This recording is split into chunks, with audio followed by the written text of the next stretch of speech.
Hey you guys, so here's a quick little tip for today. I feel like during my lessons I say lengthen your arms, relax your elbows, shorten your reins, lower your hands. It's usually lower your hands. I say that a lot. But something to keep in mind when you're riding, and it makes you a much more effective communicator with your horse, is to keep your hands down here. This should be a relaxed line between the horse's bit, your hand, and your shoulder. A lot of people ride here. There's too much of a break here, and it confuses the horse. It lifts her head up, it sinks her shoulders, sinks her back. I want her to be able to come down into the bit and round nicely. So keeping your hands low is really important. A lot of people forget that as they're riding, and tension, just natural tension and anxiety, brings you up here. Okay, so there's a couple tricks that you can use to teach you to keep your hands down while riding. The first is use a neck rope. So a lot of people ride with plenty of rein, like a long rein, split reins, or like a long connected rein. When I'm riding with a rein that's long, and this one's nice because it's got colors, that's what I use for my students, so hold between red and blue, or hold red, or whatever.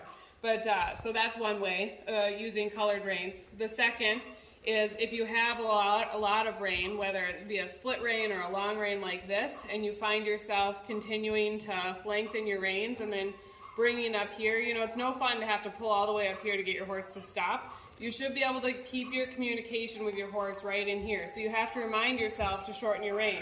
So if you have a lot of rein on your bridle, use a neck rope. So your neck rope teaches you to keep your hands down, because if you're lifting up and you're holding where you're supposed to, by shortening your reins, you're lifting up and you're communicating with your horse at the same time, and then it teaches you to keep your hands down. If you have to, you can take your reins and shorten them down here while you're holding the neck rope. It teaches you to keep your hands down. You can also lengthen your reins all down here. So it's a good thing to practice with. Maybe just kind of hang out with your horse at a standstill and practice with that neck rope and shortening and lengthening your reins, okay? Another way to do it is just to plain old get a shorter rein. So this rein compared to this one, big difference in length. So a lot of people find these annoying because you have to keep your hands down, otherwise it feels like you don't have enough rein. A lot of people like to ride up here, so this does feel like it's too short. But if you ride where you're supposed to ride with your hands down, this is plenty of rein. I've got nice connection with her mouth, it's loose, I'm not pulling on her, but as soon as I bring my hands back or bring my elbows back towards my hips, I'm communicating with her very effectively, and my hands are staying down. So there's a couple of tricks to teach yourself to keep your hands down while riding, so that you're not up here and your reins don't get too long that you end up having to pull up here to get your horse to stop. So 1, shorten your reins.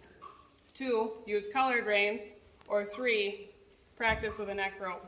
So a neck rope's kind of fun anyways, because your horse will learn to back up to that pressure, or neck rein to that pressure, and that kind of stuff too. So a neck rope is kind of fun in and of itself, but there's 3 little tricks that you can use to keep your hands down.